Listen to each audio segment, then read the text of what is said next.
ഇന്ത്യക്കാരില്ലാത്ത ഒരിടവുമില്ല എന്ന് നാം പറഞ്ഞു കേട്ടിട്ടുണ്ട്. പക്ഷേ സംഘർഷം കൊടുമ്പിരി കൊണ്ട് നിൽക്കുന്ന പശ്ചിമേഷ്യയിൽ പ്രത്യേകിച്ച് ഹമാസിനും ഹിസ്ബുള്ളയ്ക്കുമെതിരെ പോരാടുന്ന സൈനികരായി ഇന്ത്യക്കാരുണ്ടോ എന്നുള്ളത് സങ്കല്പിക്കാൻ പോലും കഴിയില്ല.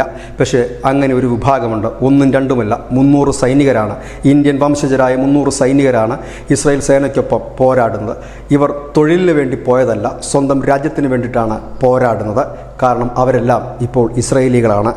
എങ്ങനെയാണ് ഇവർ അവിടെ എത്തിയത് എന്ന് നമുക്ക് പരിശോധിക്കാം. ഇന്ത്യയുടെ വടക്കുകിഴക്കൻ സംസ്ഥാനമായ മണിപ്പൂരിലും മിസോറാമിലുമൊക്കെ ബിനൈ മെനാഷ എന്ന് പറയുന്ന ഒരു കമ്മ്യൂണിറ്റി ഉണ്ട്, ഒരു ഗോത്രവർഗ്ഗമുണ്ട്, ബിനൈ മെനാഷ.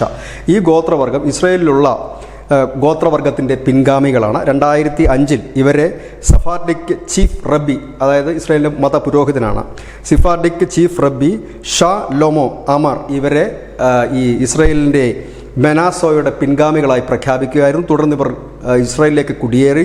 5000-ഓളം പേരാണ് കുടിയേറിയിരിക്കുന്നത്. ഇതിൽ 300 പേർ പട്ടാളത്തിൽ സേവനമനുഷ്ഠിക്കുന്നുണ്ട്. ബാക്കിയുള്ളത് 5500 പേരാണ്. ഇപ്പോഴും മണിപ്പൂരിലും മിസോറാമിലുമായി ഇവർ കഴിയുന്നു. താമസമില്ലാതെ ഇവരും ഇസ്രായേലിലേക്ക് എത്തും എന്നുള്ളതാണ് വാർത്ത. ഏതായാലും നമ്മുടെ ഇന്ത്യയുമായി ഇസ്രായേലിന് അടുത്ത ബന്ധമുണ്ട് എന്ന് പലരും പറയുമ്പോഴും നമ്മളുടെ ഇടയിൽ ഇപ്പോഴും ഈ നമ്മുടെ കൊച്ചിയിലടക്കം ജൂത പള്ളികളുണ്ട്, ജൂത തെരുവുകളുണ്ട്, ഈ ഗോവയിലുണ്ട്. അങ്ങനെ രാജ്യത്തിൻ്റെ വിവിധ ഭാഗങ്ങൾ അവർക്കായി തന്നെ പള്ളികളും അവർക്കായി തന്നെ സ്കൂളുകളും മറ്റും പ്രവർത്തിക്കുന്ന ഒരു രാജ്യം കൂടിയാണ് ഇന്ത്യ. ഒപ്പം തന്നെ ഇന്ത്യൻ വംശജരായിട്ടുള്ള ഒരു ഗോത്രവർഗവും ഇസ്രായേലിലെ ഗോത്രവർഗത്തിൻ്റെ പിൻഗാമികളാണ് എന്ന് തിരിച്ചറിയേണ്ടി വരുന്നത് ഒരു യുദ്ധത്തിനിടയ്ക്കാണ് എന്ന് മാത്രം. News desk news India Malayalam.